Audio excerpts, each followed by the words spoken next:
¿Has pensado en todo lo que hacemos hoy en día para librarnos de los microorganismos? Hemos entrado en un frenesí, ¿no? Y más con el COVID. Hemos hecho de todo. No sé tú, pero en mi casa hasta las frutas y las verduras las pasábamos con agua y jabón y cloro. Hemos limpiado puertas, hemos limpiado ventanas, hemos limpiado nuestros coches, nuestras manos. En los hospitales hemos gastado muchísimo dinero en México y en el mundo con tal de librarnos de los microorganismos. Pero ¿sabías que no siempre fue así? Es más, no siempre supimos que los microorganismos eran los que causaban las enfermedades. No fue hasta 1864 cuando este señor enojado y bigotón, llamado Louis Pasteur, propuso la teoría germinal de las enfermedades infecciosas. En castellano, que los microorganismos o animalitos muy chiquitos eran los responsables de causar las enfermedades. Ahora, hubo una persona antes que él que 20 años antes propuso que el lavado de manos nos podría salvar y podría salvar la vida de miles de personas de las enfermedades. Él aún no sabía que existían estos animalitos, pero se dio cuenta que era un método muy efectivo. Esta persona se llamaba Ignaz Philipp Semmelweis. Él era un médico residente húngaro que trabajaba en Austria, en el Hospital General de Austria. Él le encargaron el pabellón de ginecobstetricia de este hospital y se dio cuenta de que había muchas muertes maternas, alrededor del 30%, o sea, de 10, 3 mujeres morían por fiebre puerperal. Pero se dio cuenta también que las mujeres que no iban al hospital, o sea, que se atendían en sus casas con parteras, o sea, que no tenían actividad en el hospital, casi todas sobrevivían. Únicamente el 2% de esas mujeres fallecían. Entonces, se preguntó qué onda, qué estaba pasando. Bueno, como todo gran descubrimiento en la medicina, vino de la casualidad. Un día se encontraba Philip disecando en el anfiteatro, realizando una autopsia con su amigo. Si lo conoces, no digas quién es. Su amigo, en una equivocación, cortó su dedo con el mismo bisturí con el que estaban disecando. Al momento no le dieron importancia, pero después de unos días falleció de exactamente la misma enfermedad que fallecían las mujeres, o sea, la fiebre puerperal. Entonces, Philip Semmelweis se dio cuenta de que la enfermedad tenía que venir de los cadáveres, lo cual llamó partículas cadavéricas. Al darse cuenta de esto, mandó a que todos en su pabellón se lavaran las manos con una solución clorada. De repente, drásticamente empezaron a bajar las muertes de mujeres. Estaban salvando miles y miles de vidas.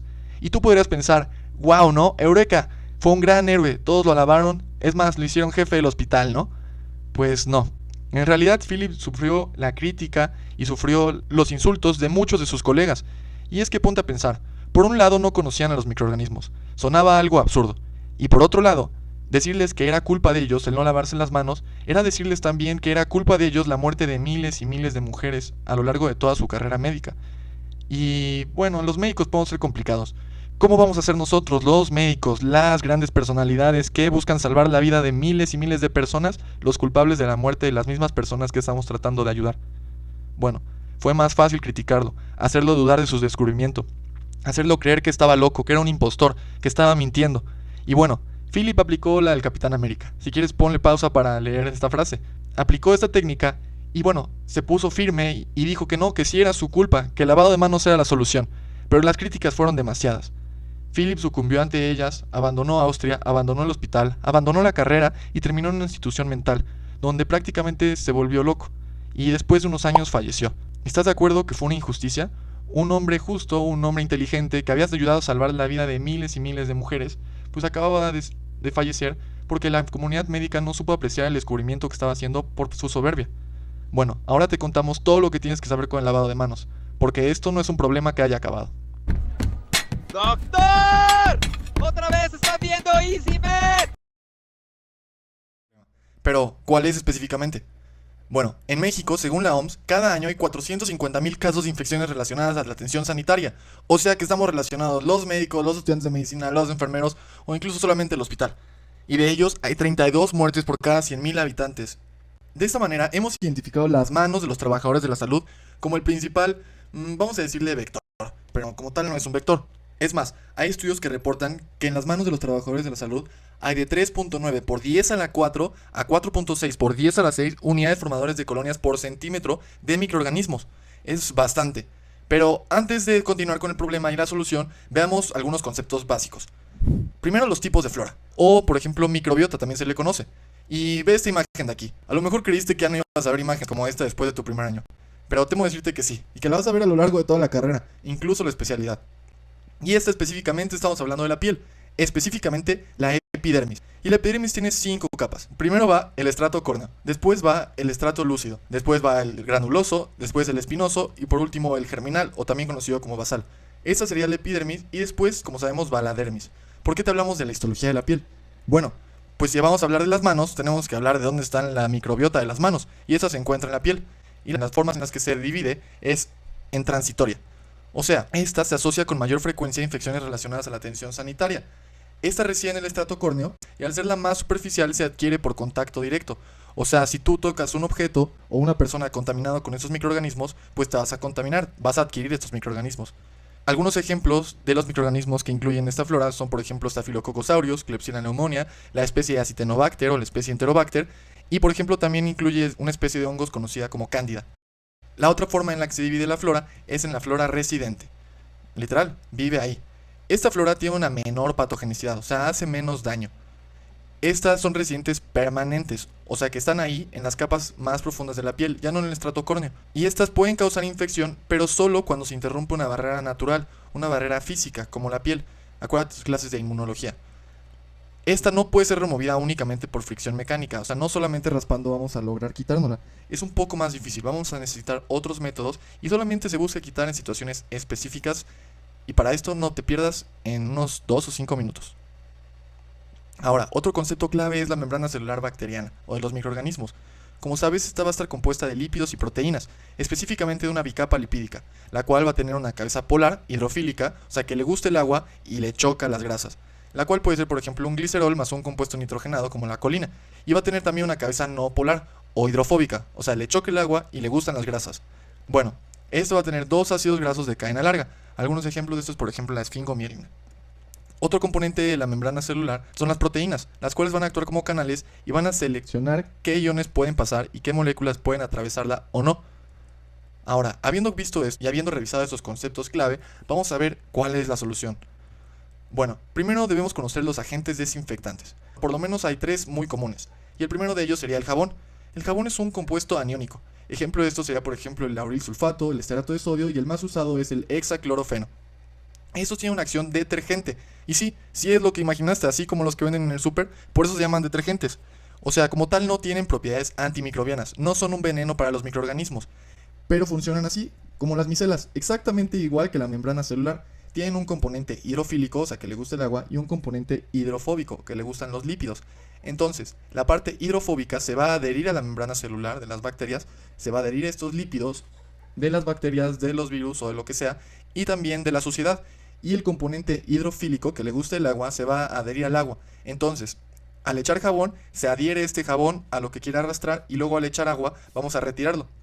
Entonces, este tipo de desinfectante funciona a través de la fricción mecánica. O sea, elimina la suciedad y los microorganismos a través de la fricción mecánica. Esto quiere decir que por arrastre, por frotar una superficie con otra, vamos a quitarlos. Algo importante de este tipo de lavado desinfectante es que la reducción aumenta o es dependiente a la duración del lavado de manos. Entre más friccionemos, entre más frotemos, más eficiente va a ser este tipo de lavado.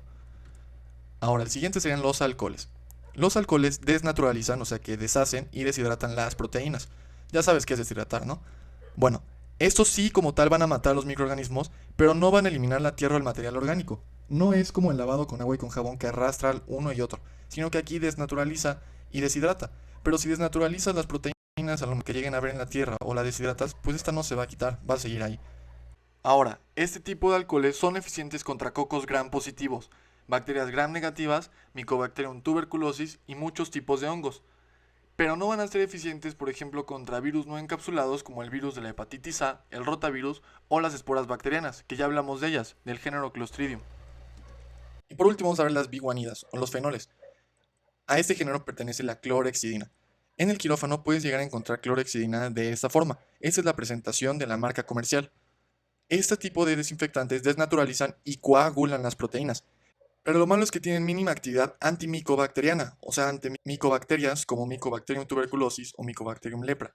Y también contra bacterias formadoras de esporas, como ya dijimos, del género Clostridium. Pero lo bueno de este tipo de desinfectantes es que tienen actividad persistente sobre la piel, lo que quiere decir que son de acción prolongada. O sea, si tú te lavas con clorhexidina, su efecto va a durar más tiempo que el del agua y el jabón o el del alcohol.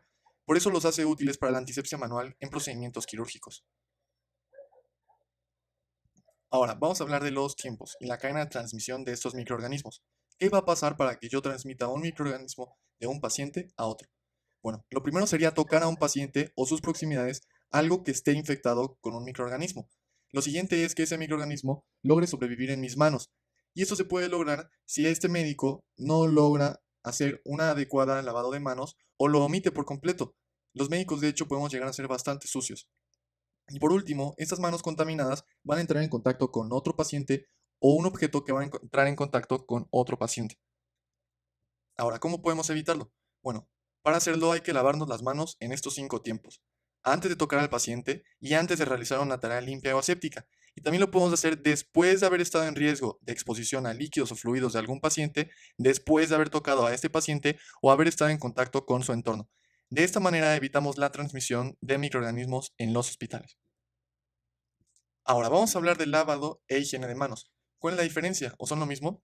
Bueno, vamos a las definiciones. Como tal, se define higiene de manos a cualquier método que tenga como objetivo eliminar o destruir los microorganismos de las manos de una persona. O sea con agua, con jabón, con clorexidina, con alcohol, con lo que sea. Si quieres destruir microorganismos en tus manos, se llama higiene de manos. En la práctica es un poco diferente. Por ejemplo, lavado de manos nos referimos específicamente al uso de agua y jabón para limpiar las manos. Pero, por ejemplo, antisepsia de manos es cuando utilizamos la higiene de manos usando jabón antimicrobiano o desinfectante a base de alcohol. Esto con la finalidad de eliminar a los microorganismos. ¿Cuál es el problema? Que en la práctica conocemos al uso de gel antibacterial o soluciones alcoholadas para lavarnos o hacer higiene de manos como higiene de manos y no como antisepsia de manos. Bueno, por eso vamos a ver las diferencias entre uno y otro. La higiene de manos dura de 20 a 30 segundos, mientras que el lavado de manos dura 40 a 60. Recuerda que dijimos que el agua y el jabón tenían un efecto dependiente a la duración del lavado. Ahora, ¿cuál va a ser nuestra arma? ¿Cuál va a ser el método con el cual vamos a eliminar estos microorganismos? En la higiene de manos vamos a utilizar desinfectante a base de alcohol. Normalmente es al 70 a 80%. No se utiliza de mayor grado porque pueden ser inflamables. Entonces, imagínate, nos exponemos a un riesgo de incendio. Y en el lavado de manos, pues se utiliza agua y jabón. Ahora, la higiene de manos la puedes realizar mientras tus manos se vean visiblemente limpias. O sea, mientras tú no veas suciedad en ellas, puedes realizar una higiene de manos. En cambio, el lavado de manos se utiliza cuando están visiblemente sucias. Los microorganismos no se ven. Si estuvieras contaminado por un microorganismo, no te darías cuenta. En cambio, la tierra y la suciedad sí. Y como dijimos, el alcohol no se deshace de la tierra o la suciedad. En cambio, el lavado de manos sí. Por eso esto es importante. Y segundo, se debe realizar un lavado de manos por cada 5 higienes de manos. O sea, si tú realizas 5 higienes de manos con solución alcoholada, después de esa quinta vez, a fuerzas debes realizarte un lavado de manos con agua y con jabón. En cambio, el lavado de manos se debe hacer siempre que tú sospeches haber estado en contacto con microorganismos. O sea, por ejemplo, si atendiste a un paciente infectado con el microorganismo que sea, sí o sí debes lavarte las manos. Y por último vamos a ver los lavados quirúrgicos. Estos se realizan con jabón antimicrobiano o desinfectante a base de alcohol y tienen la finalidad no solo de eliminar organismos transitorios, que es lo que hacen todos los demás, sino también de reducir la flora residente durante el procedimiento quirúrgico. Y hacemos énfasis en reducir. No es posible eliminarla por completo, pero sí es posible reducirla. Esto con la finalidad de evitar la contaminación del campo quirúrgico. ¿Qué es el campo quirúrgico? No te pierdas nuestros siguientes videos. Ahora, hay dos tipos de lavados quirúrgicos. El primero sería el lavado quirúrgico mecánico por arrastre. Este es el más común, el que hemos visto todos en las series de médicos o en las películas. Y el otro sería la preparación quirúrgica de manos con clorexidina. Este es el que te decíamos que se utilizaba el Avagard. Ahora, cuidado, no es solo clorexidina, es gluconato de clorexidina con alcohol etílico. Eso se utiliza para dar una mayor protección. Y eso es todo lo que tienes que saber sobre los lavados de manos. Bueno, antes de que te vayas, ¿te acuerdas de Semmelweis? Bueno, ¿te acuerdas de esas personas que lo juzgaron, que le dijeron loco, que lo desobedecieron porque no se creían capaces de hacerle de ellos daño a sus pacientes? Temo decirte que el apego al lavado de manos adecuado en Estados Unidos es menor al 30%. En México debe ser mucho, mucho menos. Ahora, si de verdad quieres ayudar a personas, quieres salvar vidas, una forma fácil de hacerlo es lavarte las manos. Solamente tienes que lavarte las manos y con eso puedes ayudar a salvar vidas. De lo contrario, serías del mismo grupo de personas que lo llevaron a la locura y a la muerte. Así que, está en ti, tú decides.